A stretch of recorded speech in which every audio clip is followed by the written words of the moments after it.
오늘 하나님의 백성의 삶이라는 제목으로 하나님 말씀 증거하도록 하겠습니다.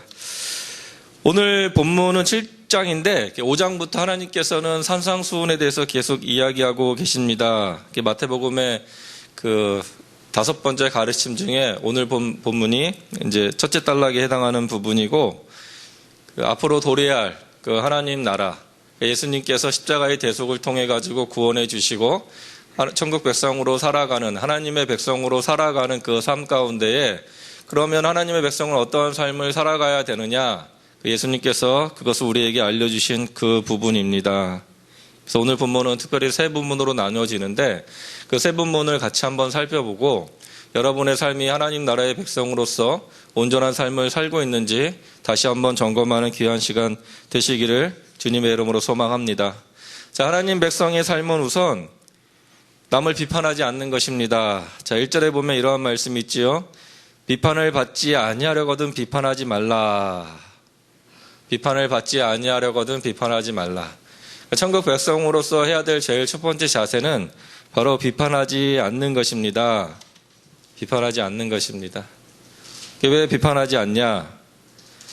내가 비판하는 대로 남이 나를 비판할 것이다 라고 이제 생각을 하기 때문에 오늘 성경에서는 말씀하고 있는 것은 비판을 받지 아니하려거든 비판을 받지 말라라고 이야기하고 있습니다. 근데 좀 잘못 알고 있죠? 비판을 받지 아니하려거든 비판하지 말라. 이게 남이 나를 비판하지 않는다고 생각을 하죠. 남이 나를 비판한다고 생각하기 때문에 내가 남을 비판하지 말라라고 이해하시는 분들이 종종 있습니다. 그런데 여기서 이 대상은 남이 아니라 바로 하나님이십니다. 내가 남을 비판하게 되면은 하나님께서도 나를 비판한다라고 말씀하고 있기 때문에 그렇게 하지 말라고 지금 말씀하고 있는 것입니다. 대부분의 사람들이 조금 오해를 하고 있지요. 내가 누군가를 비판하면 그 사람이 나를 비판할 것이야 라고 생각하지만 성경의 말씀은 그러하지 않고, 내가 누군가를 비판할 때 그 비판하는 거 가지고 하나님께서 나를 비판하실 것이다 라고 말씀해 주고 있는 것입니다. 그래서 로마서에 그런 말이 있죠. 우리 혀가 하나님 앞에 섰을 때 우리가 했던 말 모두 다 토해낼 것이다 라고 말하고 있습니다. 예수님께서 처음으로 말씀하신 것은 바로 비판하지 말라는 것입니다. 자기 눈에 있는 들보는 못 보면서 남의 눈에 있는 티는 보는 우리의 모습을 가지고 예수님께서 그렇게 말씀하고 있습니다. 여기서 비판하다는 그 단어의 원어는 재판관이 돼서 심판하다는 것입니다. 그러니까 비판하다는 그것을 통해서 우리는 두 가지 죄를 짓게 되지요. 하나는 형제를 미워하는 죄를 짓게 되고, 다른 하나는 하나님의 위치에 서서 자신이 마치 재판관이 된 것처럼 하나님 위치에 서서 남을 심판하는 교만의 죄까지 범죄하게 되는 것입니다. 그래서 주님께서는 오늘 말씀하시고 계시는 것은 비판하지 말라는 것입니다. 참 힘들죠? 남을 비판하지 않는 게 우리 살아가면서 참 힘든 것 같아요. 자기 생각이 있고 주관이 있고 바라보는 시선이 있기 때문에 그것을 가지고 남을 바라봅니다. 그래서 우리는 우리 생각을 죽여야 합니다. 우리는 우리 생각으로 이야기하는 것이 아니라 우리의 자아와 의지로 우리 혀를 다스리게 되면은 그 다음부터는 당연히 비판하게 됩니다. 하지만 성령에 우리 혀를 맡기게 되면은 그러하지 않지요.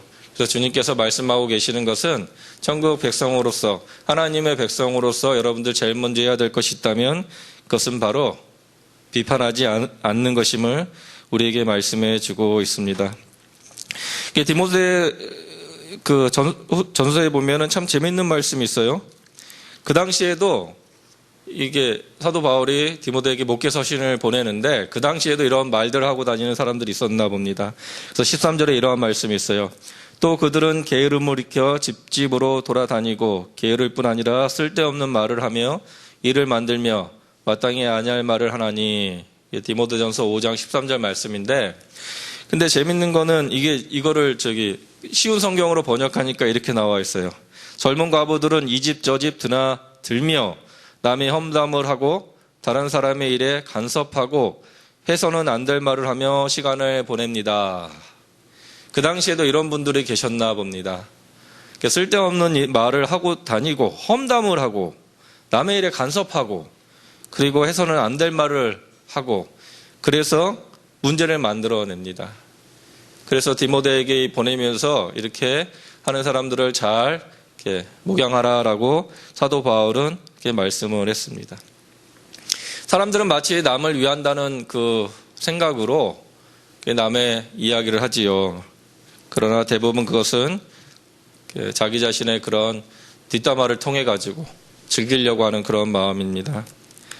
예를 들어서 어떤 그 권사님과 장로님 그 자녀가 있는데 그 자녀가 살인을 하고 도둑질을 했다고 해보세요. 그러면 장로님하고 권사님이 자기 아들의 허물을 다른 사람들에게 가서 기도를 부탁하면서 이 집 저 집 돌아다니면서 내 아들 이런 행동을 했는데 기도해 주세요 말하고 다닐 부모는 아무도 없습니다. 그 행위를 다 덮으려고 하고 말을 더 안 하는 것, 그것이 바로 사랑이지요. 그래서 사랑은 모든 허물을 덮는다고 성경은 우리에게 말씀해 주고 있습니다. 마치 남을 걱정해서 이야기하는 것 같지요. 돌아가서 이 사람을 위해서 우리 기도합시다 하면서 그 사람의 험담을 다 늘어놓습니다. 겉으로는 이 사람을 걱정해 주는 것 같아요. 하지만 그 내면에는 그것이 아닙니다. 그래서 여러분들 남을 험담하고 비판할 때, 남이 이야기를 할 때 입 닫는 것이 가장 중요합니다. 그래서 탈무드에 이런 말이 있습니다. 물고기는 입으로 걸린다. 사람도 마찬가지로 입으로 걸린다라는 그 말씀이 있습니다. 바라기는 여러분들 남을 위한다는 마음으로, 남을 걱정한다는 마음으로 남의 험담을 말하고 다니는 것, 남을 비판하는 것, 하나님께서 원하시지 않는 바로 삶입니다. 이러한 삶을 여러분들 늘 명심하시고 이런 마음이 들 때 이게 사단이 주는 마음임을 여러분들 깨달으시고 그것이 나중에 공동체를 분열시키고 파멸하게 되고 관계를 틀어지게 하는 바로 사단의 계략임을 여러분들 늘 명심하시고 남의 말을 하고 싶을 때 입 딱 닫고 내 모습은 어떠한가? 저 사람의 모습은 저러한데 내 모습은 어떠한가? 저 사람의 허물은 모두 다 덮어주고 여러분의 비판해야 될 것은 바로 내 모습임을, 하나님 앞에 내 모습임을 여러분들 늘 명심하며 살아가시길 바랍니다. 그리스 로마 신화에 프로크로세테스라는 그 침대가 있습니다. 이 침대는 여기서 프로크로스테트 이거는 늘리는 자, 두드려 펴는 자라는 뜻인데 이 사람은 그 강도였는데 지나가는 사람을 붙들어가지고 잡아다가 그 침대에 딱 눕힙니다. 침대에 눕혀가지고 침대보다 이게 작으면은 늘려서 죽이고 이 침대보다 크면은 잘라가지고 죽이는 그러한 나쁜 사람입니다. 근데 이 침대에 꼭 맞는 사람은 없습니다. 왜냐하면 이 침대가 늘어납니다. 늘어나고 뚫어두는 그 침대이기 때문에 이 침대에 걸리면은 모든 사람은 다 죽게 됩니다. 그래서 이 프로크로세테스 침대는 요즘에 이러한 의미로 쓰입니다. 자신의 기준에 맞춰 남들을 어떻게 하든지 뜯어 고치려고 하는 사람, 이런 의미로 쓰고 다음으로는 남의 해를 끼치면서까지도 자신의 주장만 옳다고 여기는 사람, 이런 의미로 사용하고 있습니다. 이러한 것들이 옳지 않은 모습이지요. 세상에서도 옳지 않은 모습이며 특별히 하나님의 백성으로서는 더욱더 옳지 않은 모습입니다. 요즘에 그 정치권에 보면은 또 이런 거 많아요. 내로남불이라고, 나는 되고 저 사람은 안 되고, 이런 의견들이 너무도 많이 있습니다. 속담에도 그런 거 있지요. 똥 묻은 개가 겨 묻은 개 나무란다고, 이런 말들도 있습니다. 이게 비료를 줄 때 그 겨하고 똥이랑 이렇게 섞지요. 섞어가지고 주기 때문에 개들이 그 냄새를 굉장히 좋아합니다. 그래서 그곳에 이제 많이 이렇게 등글기도 하고 많이 이제 놀기도 합니다. 그러다 보니까 똥이랑 겨가 같이 묻어요. 그래서 어떤 놈은 똥처럼 보이고 어떤 개는 겨만 묻은 것처럼 보이지만 실상은 똥이랑 겨가 같이 이제 묻어 있는 것. 둘이 똑같은데 똑같은 모습 속에서 남을 비판하는 것, 그것은 옳지 않은 모습이다라는 것을 우리 속담에서도 그렇게 말씀하고 있습니다. 그러나 바라기는 남을 비판하지 마시기 바랍니다. 이거 사단이 주는 마음이고 이것으로 끝나면 상관이 없는데 이것이 관계를 틀어지게 하고 이것이 마음속에 사람을 미워하는 마음이 들게 하고 비판을 받은 사람들은 속상하지요. 마음속에 분노가 생기고 화가 나고 그로 인해서 다른 사람과 관계가 틀어지는 바로 사단의 주는 마음임을 여러분들 늘 명심하셔서 이런 마음이 들 때 입을 딱 닫으시고 내 모습은 어떠한가 먼저 살펴보는 그러한 사람이 되셔서 하나님의 백성으로서 하나님께 기쁨을 드리는 귀한 자녀로서의 삶을 살아가시기를 주님의 이름으로 소망합니다. 다음으로 여러분들 천국 백성의 삶, 하나님의 백성의 삶은 다음으로 기도해야 합니다. 7절에 보면 이러한 말씀이 있습니다. 구하라 그리하면 너희에게 주실 것이요 찾으라 그리하면 찾아낼 것이요 문을 두드리라 그리하면 너에게 열릴 것이니 하나님의 백성으로서 남을 비판하지 않는 삶을 주님께서 말씀하고 계시고 사실은 이렇게 되기 힘들지요. 그래서 주님께서는 기도할 것을 우리에게 명령해 주고 있습니다. 구하라 찾으라 두드리라 이것은 그냥 구하고 그냥 찾고 그냥 두드리는 것이 아니라 정말 적극적으로 나서서 그렇게 해야 될 것을 우리에게 명령해 주고 있습니다. 늘 하나님 앞에서 서서 기도할 것을 여러분 필요들이 있다면 여러분들이 가지고 있는 마음의 생각들이 있다면 그리고 여러분들이 가지고 있는 그러한 원하는 소원함들이 있다면 적극적으로 하나님 앞에 나가서 기도할 것을 우리에게 말씀해 주고 있습니다. 왜요? 간단한 질문인데 사람들이 너무 큰 곳에서 찾아요. 왜 우리가 구하고 찾고 두드릴까요? 왜요? 주님이 우리 아버지이시기 때문입니다. 간단해요, 간단해. 지금 내 아들이 어디 가서 힘들어하고 있는데 남의 집 아버지 찾아가가지고 거기서 이거 해달라고 요구하면 아버지 속상하지요. 부모와 자식 간에 있어서 자식이 필요한 것이 있고 원하는 것이 있으면 찾아와서 아버지한테 연락할 수가 있습니다. 예수님을 통해서 우리는 하나님을 아바 아버지라 부를 수 있고 양자됨을 통해 가지고 하나님의 자녀로서의 삶을 살아갈 수 있는 은혜와 특권을 주셨습니다. 그러하게 우리는 우리 아버지한테 가서 아버지한테 모든 걸 다 이야기하고 아버지 앞에 구해야 되는데 대부분의 사람들이 스스로 해결하려고 노력을 합니다. 아버지가 다 해결해 줄 수가 있는데 아버지에게 보면서 자녀를 보면서 전전긍긍하고 있는데 근데 아버지가 다 해줄 수가 있는데 그게 구하지를 않아요. 아버지 마음이 속상하겠죠. 주님께서는 우리에게 분명히 말씀하고 계시는 것은 구하고 찾고 두드릴 것을 분명히 우리에게 말씀해 주셨습니다. 바라기는 여러분들 살아가면서 힘들고 어려운 곳이 있다면 다른 곳에서 찾지 마시고 특별히 주님 앞에 하나님 앞에 우리 아버지께 나오셔가지고 그것을 아뢰고 찾는 여러분 되시기를 바랍니다. 그런데 우리가 기도를 할 때 물론 다 기도할 수가 있어요. 하지만 특별히 기도해야 될 것이 있습니다. 그 문맥상 두 가지입니다. 첫 번째는 염려하지 않고 그의 나라와 그의 의를 구하는 기도를 해야 합니다. 오늘 본문의 7장인데 7장에서 끝났는데 그 앞장에 6장에 이어지는 내용에는 이러한 말씀이 있습니다. 6장 33절 그런즉 너희는 먼저 그의 나라와 그의 의를 구하라 그리하면 이 모든 것을 너희에게 더하시리라. 그러므로 내일 일을 위하여 염려하지 말라. 내일 일은 내일이 염려할 것이요 한날의 괴로움은 그날로 족하니라. 여기서 너희는 먼저 그의 나라와 그의 의를 구할 것을 지금 이야기하고 있습니다. 6장에 이 본문이 시작된 것은 바로 하나님과 재물을 겸하여 섬길 수 없다라는 내용을 가지고 시작된 본문입니다. 예수님께서 그러시지요. 하나님과 재물은 겸하여 섬길 수 없다. 그러면서 하나님을 섬긴다는 것은 그의 나라와 그의 의를 구하는 것이고 재물을 섬긴다는 것은 재물을 탐해 가지고 가는 것이 아니라 무엇을 입을까 무엇을 먹을까 이것을 염려하는 것, 이것이 바로 재물을 섬기는 것임을 주님께서 말씀해 주고 있습니다. 여러분이 재물을 섬긴다는 말은 예를 들어서 돈을 더 많이 달라고 이런 우상이나 가서 비는 그것이 재물을 섬기는 것이 아니라 내일은 뭐 먹어야 되나, 내가 어떻게 해야 되나, 이 재물이 나에게 안정감을 주고 재물이 나에게 뭔가를 편하게 하는 편한 것을 줄 텐데 이러한 마음을 가지고 나가는 것. 그래서 마음 가운데 염려함을 없애야 하는 것. 이것이 바로 재물을 섬기는 것임을 성경에서 우리에게 말씀해 주고 있습니다. 그래서 이 재물을 섬기는 것, 염려하는 것에서 벗어나서 먼저 그의 나라와 그의 의를 구하라. 왜냐하면 하늘의 공중의 새를 보고 들에 핀 꽃을 봐라. 다 입히고 먹이지 않느냐. 하물며 너희를 내가 가만히 둘까? 주님께서 그렇게 말씀하고 계시는 겁니다. 그래서 여러분들이 제일 먼저 기도해야 될 것은 내 모든 염려를 주님께서 다 해결해 주시니 그러니 내가 해야 될 것은 하나님 앞에 구해야 될 것은 하나님 나라와 그의 의를 구하는 것. 이것이 바로 주님께서 우리에게 특별히 당부하신 기도의 내용입니다. 여러분들 기도하실 때 여러분의 필요를 위해서 기도하는 거 물론 좋습니다. 하셔야 합니다. 하지만 그 더 앞에 서서 하나님의 나라와 의가 무엇인지를 먼저 기도하는 여러분들 되시기 바랍니다.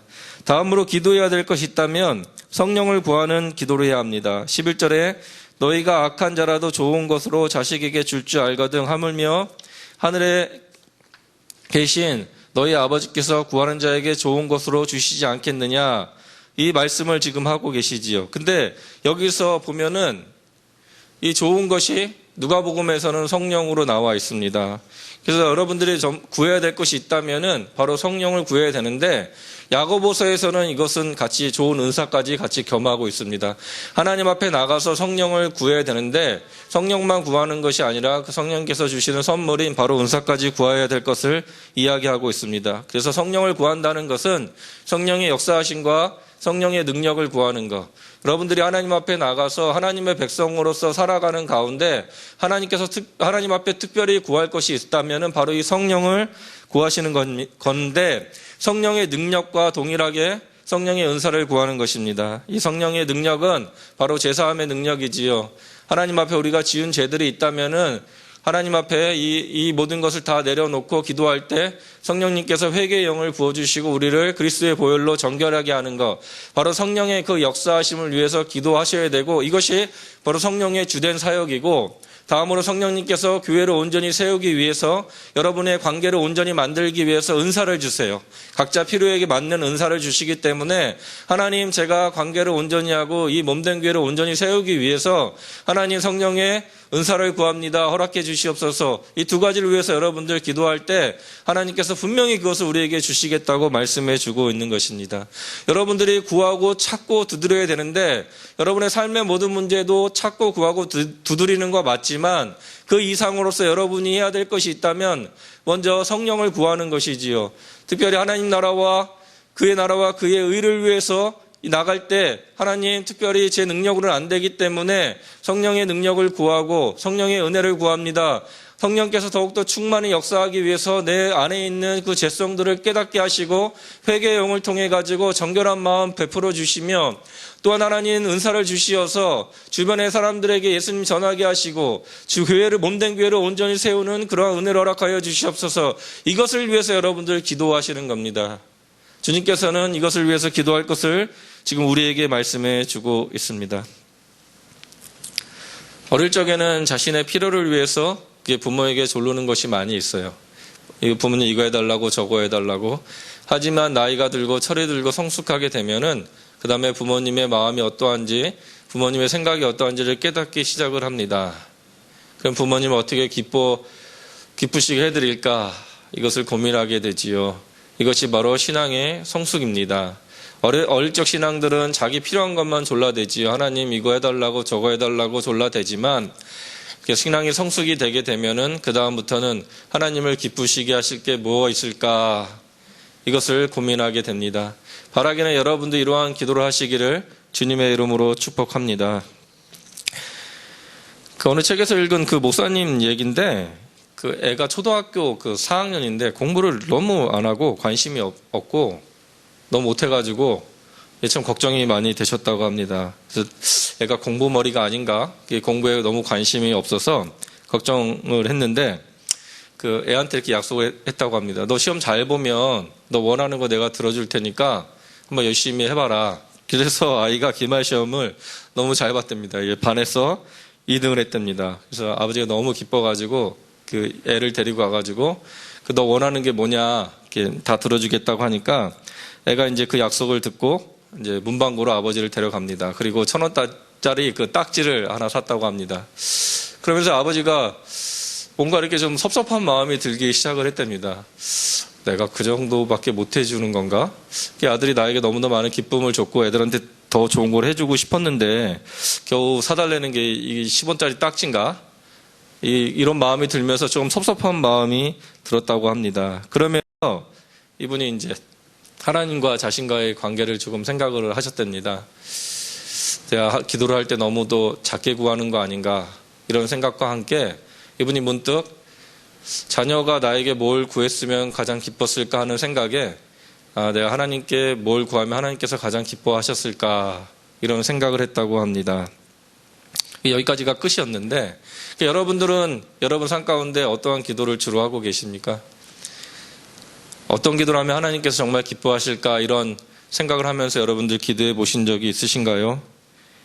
많이 없으시다면 오늘 집에 가셔서 차분하게 하나님 앞에 어떠한 기도를 하면 하나님께서 정말 기뻐하실까 이것을 좀 찾아보시길 바랍니다. 특별히 오늘 본문에서는 염려하지 말아라 제발 염려하지 말아라 니네 필요 다 알고 있다 제발 염려하지 말고 하나님 나라와 하나님의 의를 위해서 기도하고 특별히 성령을 위해서 성령 구하는 것을 위해서 기도해라.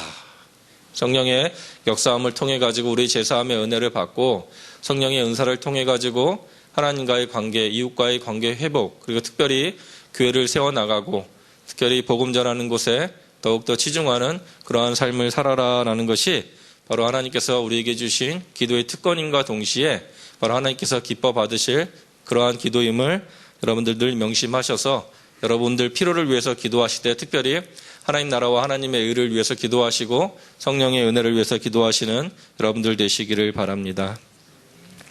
마지막으로 오늘 본문에서 말씀하고 있는 그 마지막인데 하나님의 백성으로서의 삶은 그 황금률의 삶을 살아야 될 것을 우리에게 말씀하고 있습니다. 12절에 이러한 말씀이 있습니다. 그러므로 무엇이든지 남에게 대접을 받고자 하는 대로 너희도 남을 대접하라. 이것이 율법이요 선지자니라. 하나님의 백성은 남에게 대접받고자 하는 대로 대접하는 것이 바로 하나님의 백성의 모습입니다. 우리는 이를 황금률이라고 하고 이 황금률을 실천할 것을 지금 예수님께서 우리에게 말씀해 주셨습니다. 그 예수님의 가르침은 단순하세요. 율법학자하고 선지자들은 방대하게 이야기를 하고 몇백 개의 율법을 만들어가지고 다 이야기하지만은 예수님께서는 간단하게 대접받고자 하면은 그대로 해라라는 것이 바로 예수님의 가장 간단한 가르침이십니다. 예전 한 여름이었는데 좀 몇 년 전이었어요. 제가 저희 사모하고 늦은 점심을 좀 먹으러 구리에 있는 백령가 짬뽕이라는 곳을 가게 되었습니다. 구리 이제 여기 강변북로 타고 가다가 들어가면은 그 입구에 달인천국장 바로 옆에 있는 그 짬뽕집인데 이제 거기에 이제 들어가게 됐어요. 그날이 너무 더웠어요. 그날이 38도, 39도 막 그렇게까지 올라갔던 이제 가만히 있어도 짜증이 나는 이제 그런 날이었습니다. 이제 시간도 기억합니다. 2시 5분에 들어갔습니다. 음식을 주문을 했습니다. 근데 2시 30분이 되도록 음식이 나오지 않고 저보다 늦게 들어온 사람들이 음식을 먹기 시작을 합니다.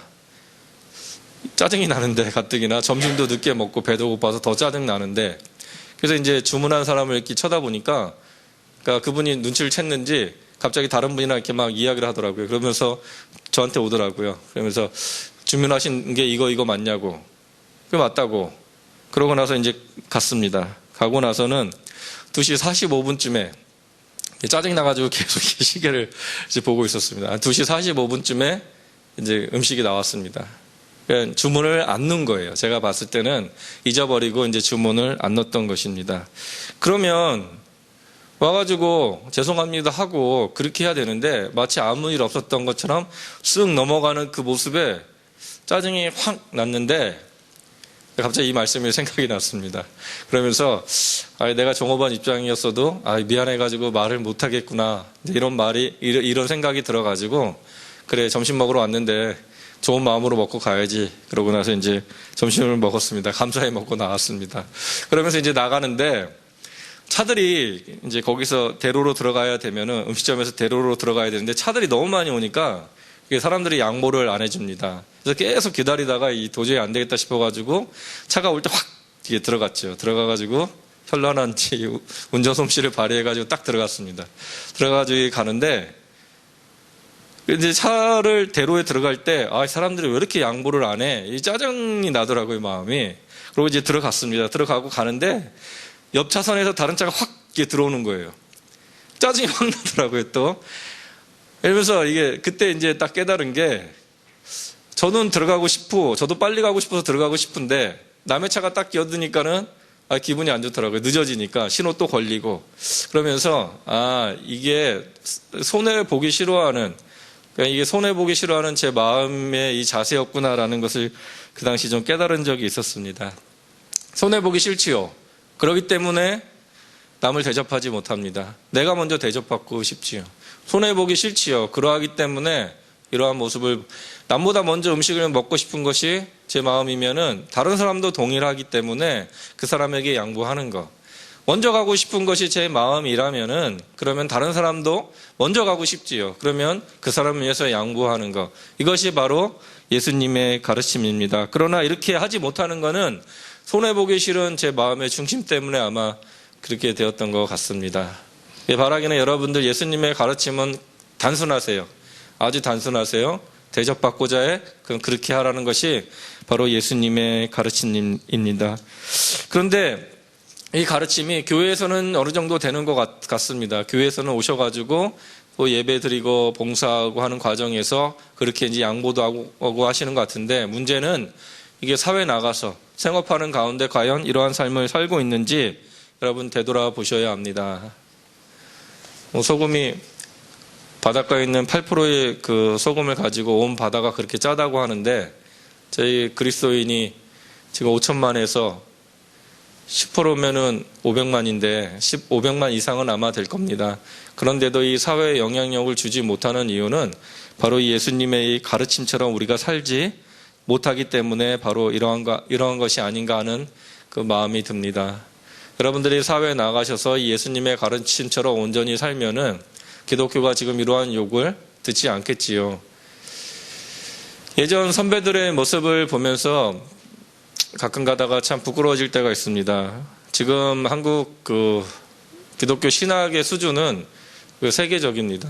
어떤 문제가 생겼을 때 신학적으로 그걸 분석할 수가 있고, 그리고 대안점까지 말아낼 수 있을 정도로 한국 이 기독교 신학이 굉장히 높은 수준에 있습니다. 그러나 한국 기독교의 그 실천은 그걸 따라가지 못하고 있습니다. 예전에는 많이 몰랐지만은 그 예수님의 가르침대로 온전히 살려고 하는 그 실천이 있었는데, 지금은 예수님의 말씀을 다 알고 있음에도 불구하고, 아는데도 불구하고 그 말씀대로 사는 모습이 과연 우리 가운데 있는지 되새겨 보셔야 합니다. 하나님께서는 지금 이렇게 말씀하고 있습니다. 손해보는 삶을 살아라. 남을 대접하라.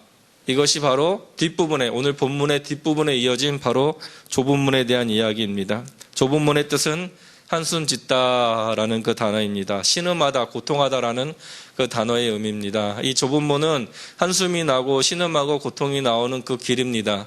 그 길은 내가 손해봐야 되는 것이고 희생해야 되는 길이지요. 그러기 위해서 우리는 기도해야 됩니다. 남을 비판하지 말라는 것도 동일한 이 황금률에 동일하게 걸려있는 내용입니다. 남에게 비판받기 싫지요. 그럼 비판하지 말아야겠지요. 여러분이 살아가는 데 있어서 이 마음 가운데 나도 이러한 마음이 있는데 그럼 저 사람은 어떠할까? 근데 저 사람의 마음대로 하면 나는 손해를 보는데, 그러할지라도 하라는 것이 바로 예수님의 가르침입니다. 하나님은 분명히 공평하시고 우리가 손해가 되는 것은 전혀 없습니다. 여기서 손해볼지언정 하나님께서는 다른 것을 통해 가지고 우리에게 그 손해를 다 메꿔주시고 우리가 손해보는 일 없도록 분명히 하십니다. 다만 우리의 그 마음을 보시지요. 우리 중심을 보십니다. 과연 하나님 말씀대로 살아가고 있는지, 그 마음 가운데 나를 경외하는 마음을 가지고 있는지, 내 말을 잘 듣고 나를 따라가는지, 내 말을 무시하고 자기 뜻대로 하고 있는지 하나님께서는 그 중심을 분명히 살펴보십니다. 주님께서는 분명히 말씀하고 계시지요. 대접해라, 손해봐라, 좁은 문으로 들어가라 라고 우리에게 말씀해 주고 있습니다.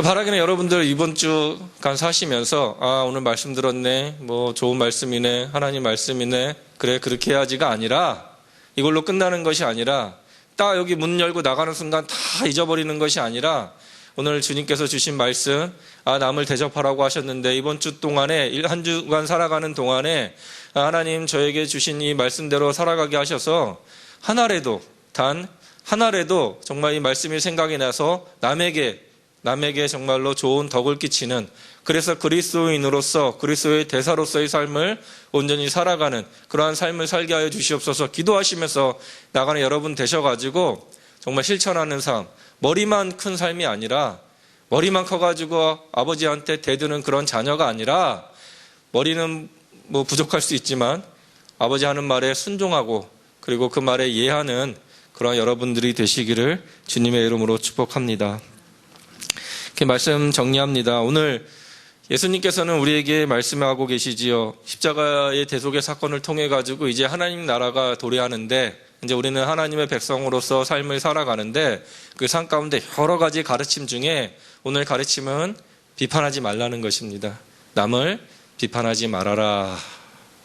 네 혀가 마지막에 내 앞에 와서 다 토해낼 것인데 그때 부끄럽지 않겠냐. 남을 비판하지 말아라. 주님께서 말씀하고 계시고 다음으로 기도해라. 물론 필요를 위해서 기도하는 거 좋다.